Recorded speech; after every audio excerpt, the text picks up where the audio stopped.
Hello mga ka-Diyosa, sa video na ito pag-uusapan natin ng iba't ibang dahilan kung bakit nadi-disapprove ang inyong application sa Google AdSense for YouTube. Kung na-experience mo na ito o gusto mong maiwasan ang disapproval, siguraduhin panoorin ang buong video. Simulan na natin. Reason 1. Insufficient content.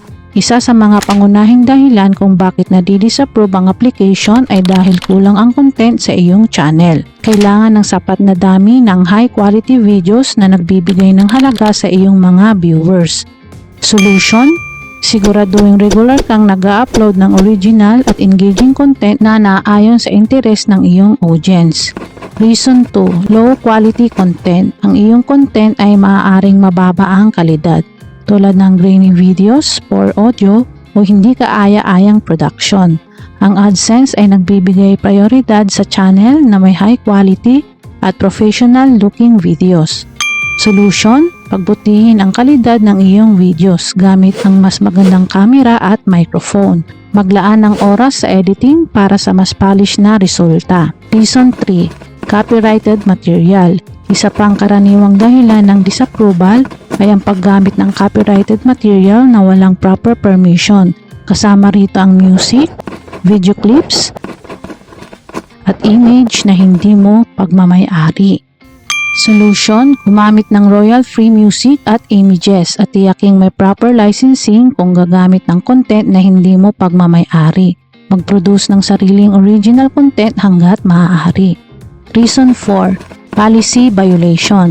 Maraming channels ang hindi na-approve dahil sa paglabag sa YouTube community guidelines at AdSense program policies. Kasama rito ang violent, hateful, sexually explicit o misleading content.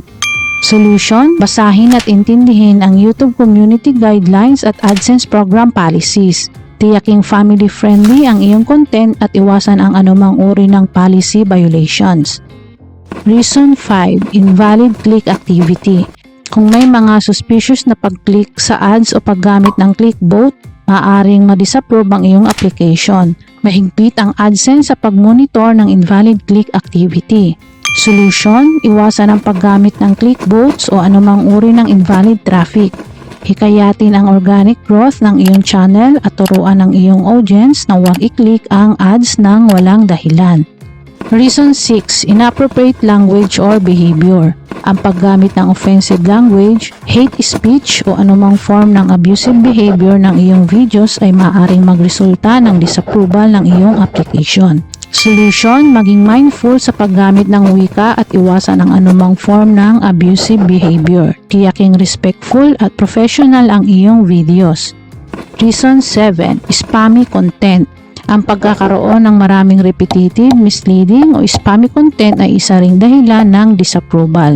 Hindi rin gusto ng AdSense ang clickbait at misleading titles. Solution: mag-produce ng valuable at unique content. Iwasan ang pag-uulit ng parehong tema o subject sa maraming videos at maging tapat sa iyong mga titles at description. Reason 8. Niche with limited ad inventory. Kung ang niche ng iyong content ay may limited na ad inventory, maaring mahirapan kang makakuha ng approval. Kadalasan ito ang mga niche na hindi popular sa mga advertisers. Solution: pag-aralan ang mga niche na may mataas na demand sa ads. Mag-adjust ng iyong content strategy upang mas maging appealing sa advertisers. Reason 9. Poor audience engagement. Mababang engagement rates tulad ng mababang watch time, likes, comments, at shares at maaaring magresulta sa disapproval. Mahalaga ang active at engaged sa audience. Solution: hikayatin ang iyong audience na mag-like, mag-comment at mag-subscribe sa iyong channel. Mas active ang audience, mas mataas ang chance na ma-approve ka. Reason 10. Incomplete channel information. Kung kulang sa impormasyon ng iyong YouTube channel tulad ng about page, links o contact details, maaaring itong magresulta ng disapproval. Solution: kumpletuhin ang iyong channel information.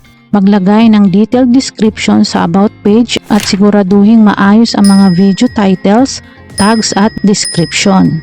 Conclusion: iyan ang iba't ibang dahilan kung bakit nadi-disapprove ang inyong application sa Google AdSense for YouTube. Sundin ang mga solusyon na nabanggit upang mapabuti ang iyong chance na ma-approve. Kung may mga tanong pa kayo, huwag kalimutang mag-comment sa ibaba. Huwag kalimutan mag-like at mag-subscribe para sa iba pang helpful videos. Salamat sa panonood. God bless us all. Bye-bye! Subscribe now